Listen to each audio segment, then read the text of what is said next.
Good evening. You're watching the late news on HKIBC. I'm Isabel Wong. Here are tonight's top stories. Mathew Cheung says government needs a reality check when it formulates major welfare policies. World War I grenade found at potato chips factory in Changquano. And man found dead in lift shaft in Ma On Shan residential building. Chief Secretary Mathew Cheung says the government needs a reality check when it formulates major welfare policies. The remark came amid dual controversies faced by the government since the beginning of the year. Riley Chan reports. The government's start to 2019 has certainly been a rocky one. A change to the age eligibility for elderly welfare payments and a complicated application process to collect the $4,000 cash handout drew widespread criticism from the public and lawmakers from across the political spectrum. The Carrie Lam administration initially stood firm against making any changes. But after receiving overwhelming negative comments, the government made several U-turns and compromises to quell public anger. Chief Secretary Mathew Cheung said he has reminded officials to put themselves in other people's shoes when they formulated major welfare policies, and added that sometimes a reality check was needed. Certainly this is what they should do, but in certain circumstances where cross-bureau, cross-departmental cooperation is involved, I think there's room for improvement, enhancement. Particularly, I will make use of the policy committee, which all principal officials will be members already, so that we can iron out problems straight away. Earlier this week, the South China Morning Post reported that Beijing had rejected a plan by Lam to tighten the city anti-corruption laws that would have ensured all gifts and benefits offered to the chief executive were graft-free. However, according to sources in the report, the central government was worried that the SAR's leader may face politically motivated accusations of corruption if the law was expanded. Chen did not confirm details of the report, but he said the government would continue to study whether there was room for amendments to the law. The issue involved are very complicated. It also would have implications on the constitutional status of the chief executive, and also on a lot of legal points involved. So it is time to sort out all these problems in the first place. So the study has to be holistic. So we are still continuing the study. Calls to plug the gap in the city's anti-corruption laws began in 2012 after then Chief Executive Donald Tsang was accused of accepting bribes. Pressure to make amendments has grown since then, after the Department of Justice decided not to press charges against former Chief Executive Leung Chun-ying over his UGL deal. Riley Chen, HKIBC. A First World War grenade mixed in with a batch of potatoes imported from France was found by workers at a potato chips factory in Changquano this morning. The explosive was successfully detonated by a bomb disposal team. Police say they will investigate how the grenade passed through customs. Yupina reports. Wearing protective gear, officers from the bomb squad put a First World War grenade into a drain at a factory in Changquano for a controlled detonation.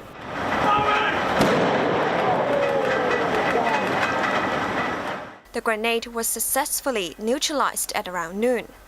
The unusual scene happened at the HKIBC potato chips plant. Police said it received a bomb alert at around 9 a.m. after factory workers found a grenade in a batch of potatoes as they poured them into a selection machine. Bomb experts rushed to the scene and detonated the grenade by firing a high-pressure jet of water at it. The device was about 8 centimeters wide and weighed 1 kilogram. Authorities believed the German-made grenade was shipped from France with the potatoes to Hong Kong. Wang Ho-han, an assistant district commander of the police's operations branch, said the grenade needed to be detonated at the site as it was too risky to move it. Basically, the grenade was in an unstable condition because it has been previously discharged but failed to detonate at the time of the discharge. So in such an unstable condition, it is for the benefit of the public to have the detonation at the place where it is found in order not to cause danger to the rest of the members of the public. Wang added that police would follow up with other government departments to find out how the grenade managed to pass customs. Yupinam, HKIBC. A 41-year-old man has died after falling down a lift shaft in a high-rise residential building in Ma On Shan.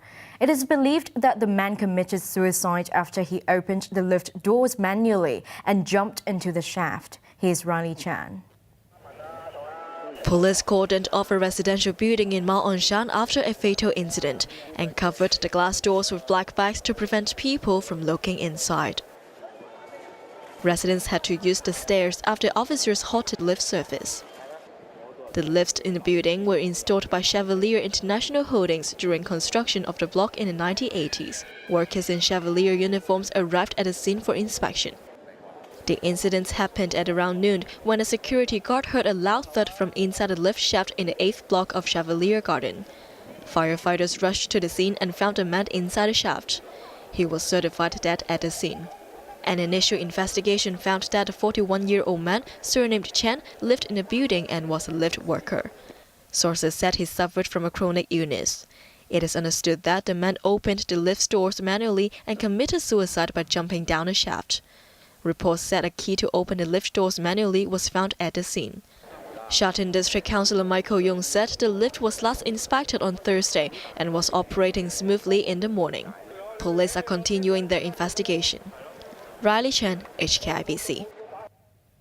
Police Commissioner Stephen Low has renewed his support for controversial legislation that would criminalize insulting police, saying that he hoped it could lead to mutual respect between officers and the public.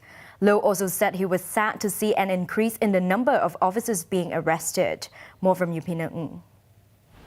Despite free speech campaigners cautioning against a law that criminalizes insulting police, Police Commissioner Stephen Low reaffirmed his support for such legislation today. Speaking on a radio program this morning, Low said he would welcome enactment on an anti-insult law if it could protect his officers.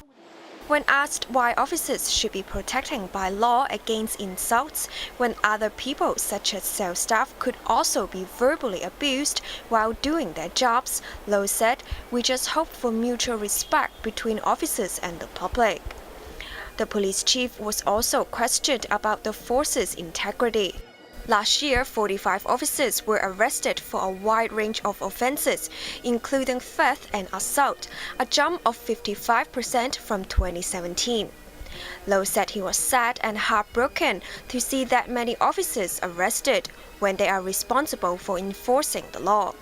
But he stressed that the force has a zero-tolerance policy against bad apples. "We won't let any of them get away with breaking the law," he pledged. Yupinam, HKIBC. White House economic advisor Larry Kudlow says the U.S. got good vibes from China during trade talks in Washington this week.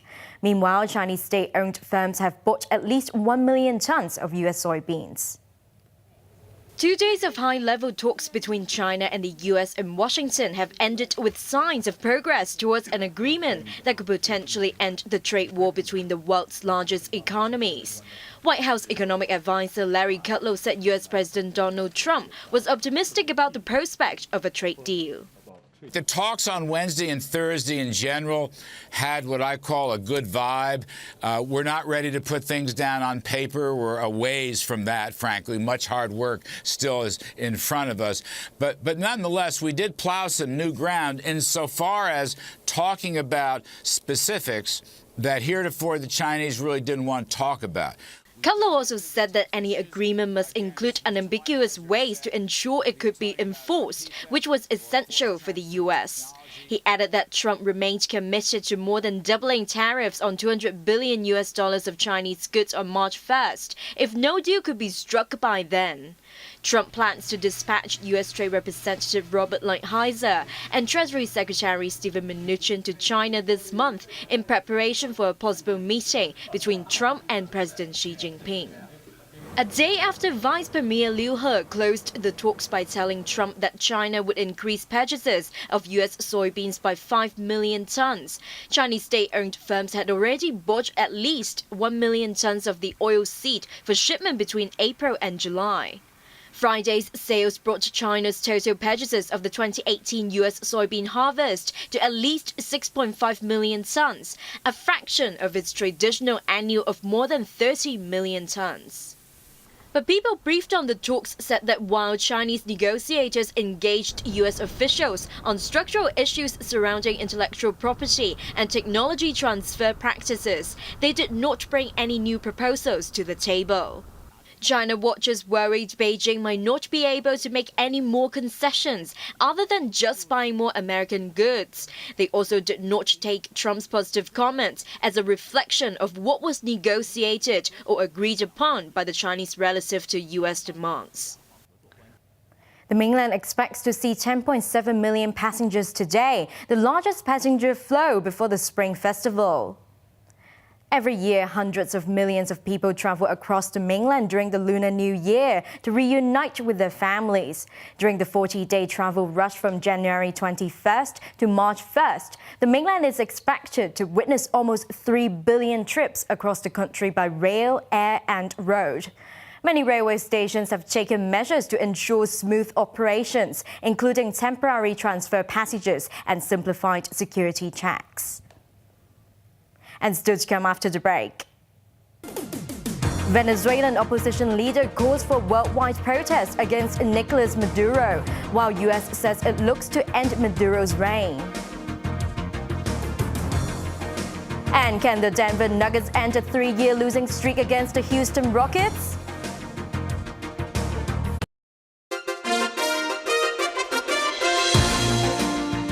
Welcome back. Venezuela's opposition leader Juan Guaido has called for supporters around the world to march against President Nicolas Maduro. U.S. Vice President Mike Pence told exiled Venezuelans in Miami that all options were on the table to end Maduro's regime.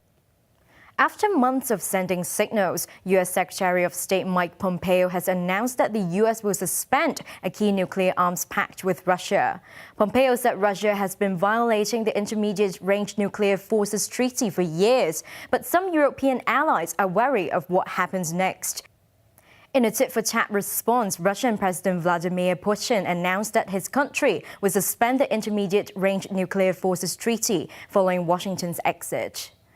Addressing his ministers in a televised meeting, Putin said Russia would not deploy short-range and intermediate-range missiles unless the U.S. did so. He also instructed the military to work on developing new land-based weapons that were previously barred by the 1987 arms deal. The door for negotiations was open, but the Kremlin would not initiate talks until the White House was ready to engage in equitable, substantive dialogue, the Russian leaders added.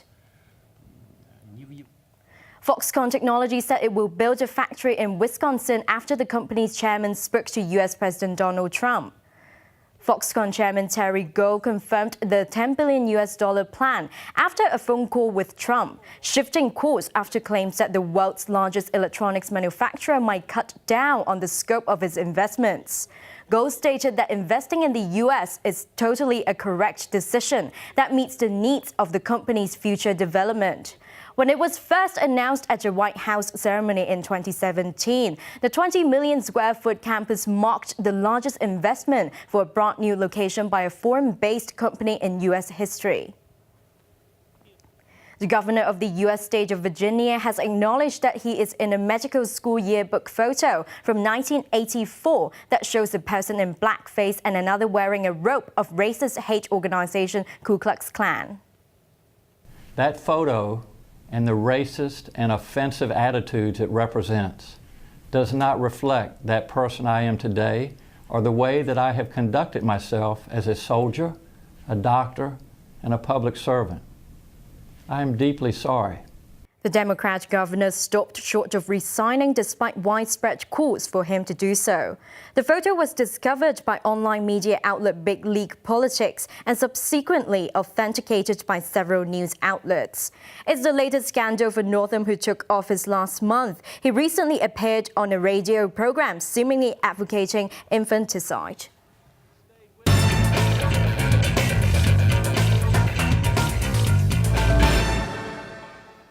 In the NBA, the Denver Nuggets haven't beaten the Houston Rockets since December 14th of 2015. Can they finally get a win? Harminder Singh reports. It's been over 3 years since the Denver Nuggets beat the Houston Rockets, and Torrey Craig is going to try to end that losing streak. Serbian sensation Nikola Jokic hits the three to begin pulling away from the Rockets. But the power of the Beard strikes back with a three of his own, keeping Houston from falling too far behind. Fourth quarter now, Jokic using his size to his advantage for the bucket. 126-113 Nuggets with just under 4 minutes remaining. If James Harden makes this, it will be his 25th consecutive game with at least 30 points. His back takes and hits. But it wasn't enough to beat Denver, who went on to win the game 136-122. From the Denver Cold to the Heat in Miami we go. The Oklahoma City Thunder are on a 6-game win streak thanks to performances like this one from Dennis Schroeder. Schroeder is the hot hand in the second quarter, where he scores 24 of his 28 points. Thunder leading by 20 in the third quarter, and Paul George adds to the Heat's misery with this triple. Hassan Whiteside tries to get something going for Miami, rolling in a shot to get his team within 15 points. But they can't stop Georgia's 43-point onslaught and lose to OKC 118-102. Harminder Singh, HKIBC. Well, on to the weather now. It'll be mainly cloudy with mist patches tomorrow in the morning and at night. Temperatures will range between 19 and 24 degrees. It is going to be warm with occasional sunshine in the following few days. But now let's take a look at the weather around the world. That's all the news for now. Thanks for watching HKIBC. I'm Isabel Wong. Good night.